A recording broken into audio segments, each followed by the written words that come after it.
En el libro del Génesis, la historia de Adán y Eva virtualmente termina con la expulsión de la pareja del jardín del Edén. Excepto por la trágica historia de sus primogénitos Caín y Abel, poco se sabe de su destino. Adán y Eva son expulsados del jardín y entonces nuestro relato del Génesis termina. No sabemos qué les sucedió. Había muchos rollos antiguos, muchos libros antiguos, y ninguno de ellos llegó a la Biblia. Uno de ellos es la vida de Adán y Eva, que es la segunda mitad de la historia de Adán y Eva. Nos completa todos los detalles interesantes y no está incluido en la Biblia.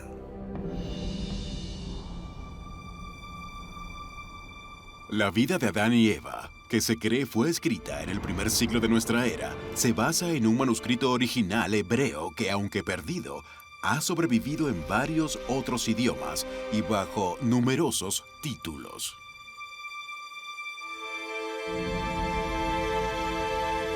La historia describe las vidas de Adán y Eva después de la expulsión del jardín del Edén.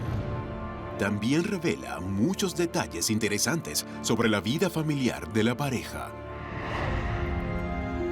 Hallamos que, luego de que Caín mata a Abel, Adán y Eva reciben como obsequio de Dios otro hijo llamado Sed, que se convierte en el buen hijo.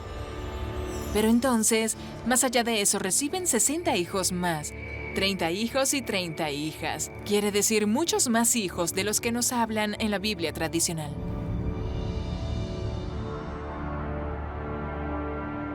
El libro del Génesis da pocos detalles sobre la vida de Adán como anciano, registrando simplemente que vivió 930 años, pero el antiguo texto hebreo de la vida de Adán y Eva pinta una imagen mucho más completa. Uno de los elementos que vemos en la vida de Adán y Eva, que no vemos en el Génesis canónico, es el surgimiento de la enfermedad y la muerte con Adán y Eva. Hay un diálogo fascinante de Adán, quien habla con Dios y le dice, ¿qué sucede? ¿Por qué ocurrió esto? Antes era feliz, ahora soy infeliz. Tenía una vida perfecta, ahora tengo que arar la tierra para obtener alimento. ¿Qué hice para merecer esto? Adán sufre, así que envía a Eva y a Seth, su hijo, de vuelta al jardín del Edén para buscar un poco de aceite sagrado para aliviar los dolores que sus pecados le han ocasionado. Al final no funciona, muere.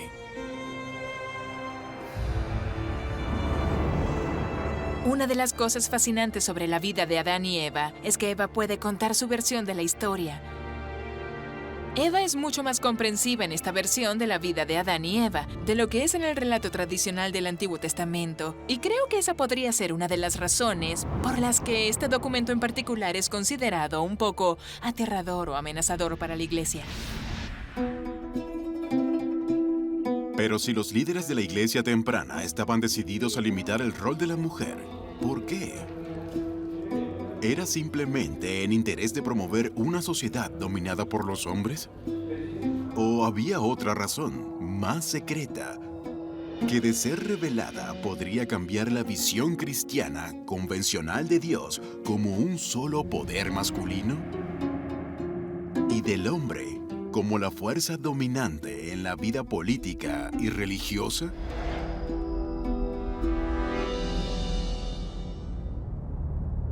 Kuntilet, Ahrud, Egipto. Se cree que en este lugar arqueológico ubicado en la península de Sinaí, una vez fue un secreto religioso construido por los israelitas entre los siglos 8 y 9 a.C. Durante las excavaciones de 1975, investigadores desenterraron 2 grandes jarrones de cerámica, cubiertos por extraños símbolos e ilustraciones de humanos y animales. Pero también incluían inscripciones hebreas que revelaban la noción radical de que Dios tenía una esposa llamada Asherah. De hecho dice, que seas bendecido por Yahvé, el dios hebreo, y su Asherah. Existía una diosa en el antiguo Israel conocida como Asherah. Era la consorte o esposa de Yahvé, el dios que hallamos en la Biblia hebrea. De hecho, el nombre Asherah es mencionado más de 40 veces en 9 libros diferentes del Antiguo Testamento. En el libro de Jeremías, Asherah incluso es descrita como la reina del cielo. Y hay evidencia de que era adorada por los antiguos israelitas, incluso tan tarde como en la época de Jeremías, en el siglo VII a.C. Pero realmente se creía que Asherah era la esposa de Dios. De ser así, ¿cuándo cambió esta noción?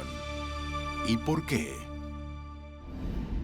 Aunque la Biblia que tenemos dice que hay un solo Dios, la evidencia arqueológica podría sugerir que Dios de hecho tenía una esposa.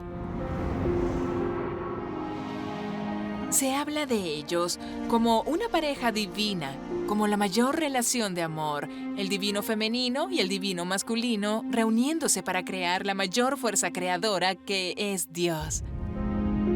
El símbolo de Asherah era un árbol y a menudo era asociada con las serpientes, así que algunos estudiosos incluso han argumentado que lo que está detrás de la historia de Adán y Eva y el jardín del Edén es en realidad un viejo mito de la diosa.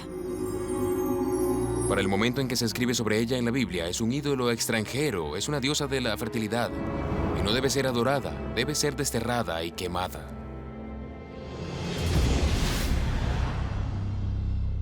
La Biblia ataca a la idolatría. La idea de adorar a otros dioses, además del Dios que nos fue enseñado por Moisés. Esto no era tolerado por las voces centrales de la Biblia, pero hablar de ello significaba que estaba sucediendo.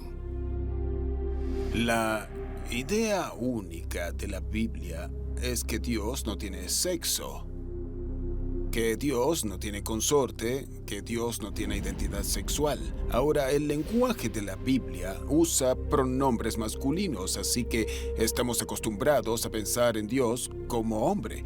Pero uno de los modos de distinguir entre la religión de la Biblia y virtualmente toda otra religión del mundo antiguo era que solo entre los israelitas Dios era una criatura sexista. Pero aunque las historias de una poderosa diosa sentada como igual al lado de Dios han sido purgadas del testamento hebreo, los evangelios gnósticos parecen apoyar la idea. Una de las cosas más importantes sobre el material gnóstico es que lo que vemos son un Dios varón y uno hembra que son iguales, que reinan juntos como nuestro Padre y nuestra Madre en el cielo.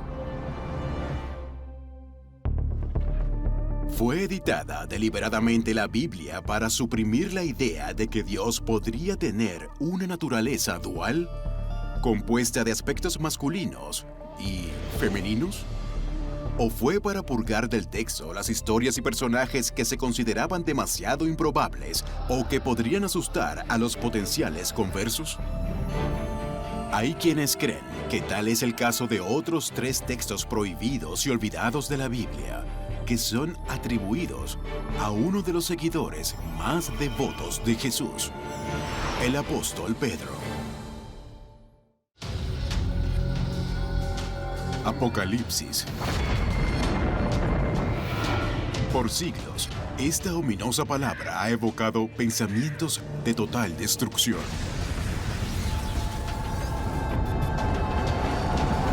Armagedón, el fin de los días. Pero la palabra Apocalipsis, de hecho, tiene una definición mucho menos siniestra. Derivada del antiguo vocablo griego Apocalipsis, también significa revelación o develado. Un apocalipsis era la revelación de un secreto celestial a un profeta o un vidente.